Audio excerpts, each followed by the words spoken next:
Greetings, everyone.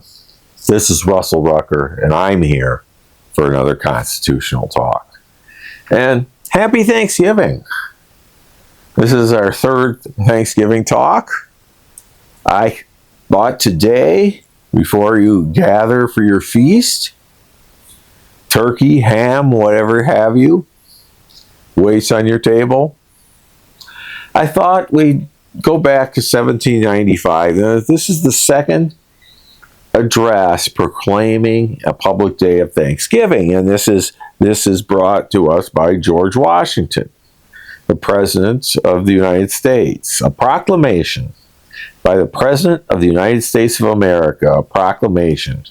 When we review the calamities which afflict so many other nations, the present condition of the United States affords much of consolation and satisfaction. So he's pointing out right from the word go that we're doing better than many others. Our exemption hits here too from foreign war, and an increasing prospect of the continuance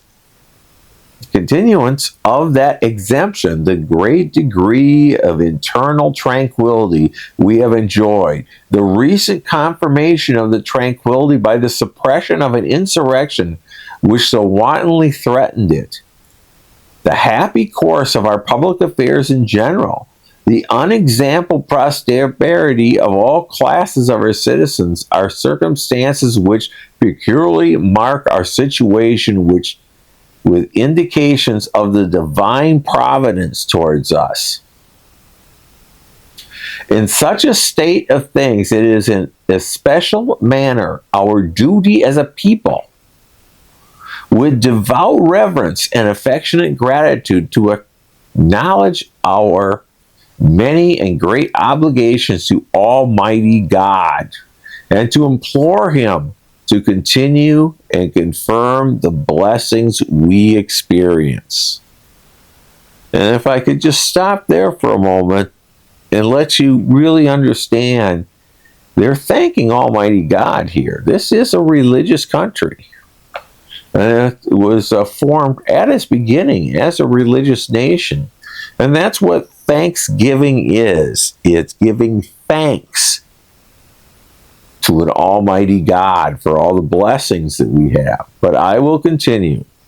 Deeply penetrated with this sentiment, I, George Washington, President of the United States, do recommend to all religious societies and denominations, and to all persons whomsoever within the United States, to set apart and observe Thursday, the 19th day of February next, as a day of public thanksgiving and prayer, and on that day to meet together and render their sincere and hearty thanks to the great ruler of nations for the manifold and signal mercies which distinguish our lot as a nation, particularly for the possession of constitutions of government which unite and by their union establish liberty with order, for the preservation of our peace, foreign and domestic, for seasonable control which has been given to a spirit of disorder in the suppression of the late insurrection,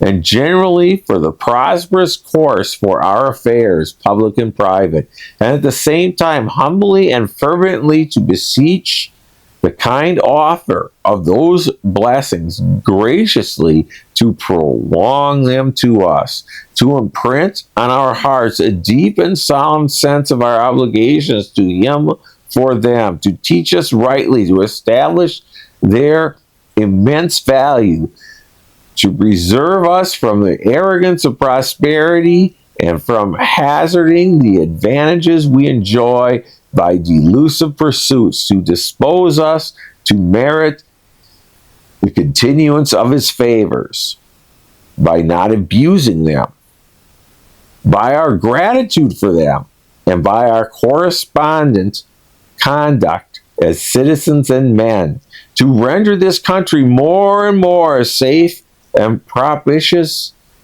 asylum for the unfortunate of other countries, to extend among us true and useful knowledge, to diffuse and establish habits of society, order, morality, piety, and finally to impart all the blessings we possess or ask for ourselves to the whole family of mankind.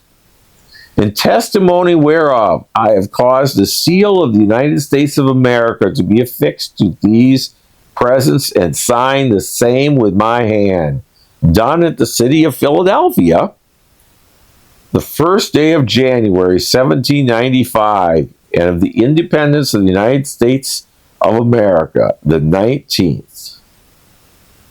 George Washington.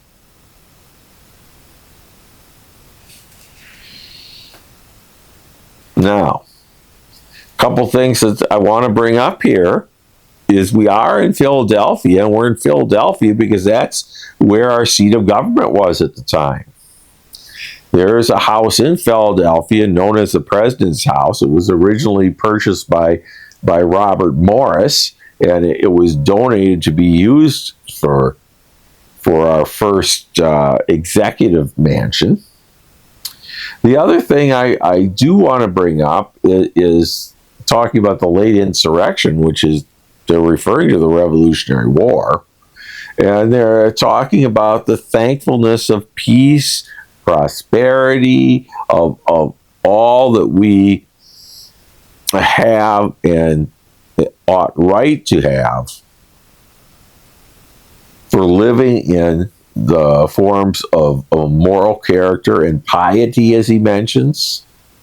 And the other thing I really think it should be understood is, we're used to Thanksgiving being this same week in November, and here he mentions it's going to be the 19th of February. So why is it the 19th of February? It's because it wasn't established as a holiday yet for every year, and so the president would declare a public day of thanksgiving to Almighty God. And the reason he asked for this was to maintain the blessings of the ruler of nations, as he puts it. So this is a religious holiday. And as we gather at noon, in the evening, however you do your Thanksgiving, and you go around the table and you give thanks for certain things, maybe you're opening in prayer. Maybe you're just gathering around and eating.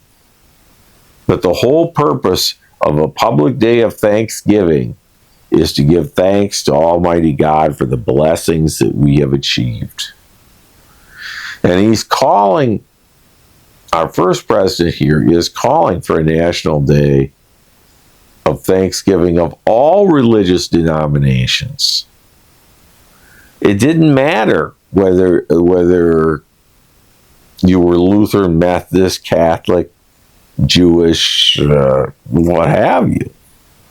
As long as you were of a religious nature, he was asking for your blessing. And think about that. Enjoy your dinner today, folks. Enjoy the football games. However you celebrate today with family and friends. Happy Thanksgiving to all. And we'll catch you next week on the next Constitutional Talk. Have a good day for now, folks. Bye.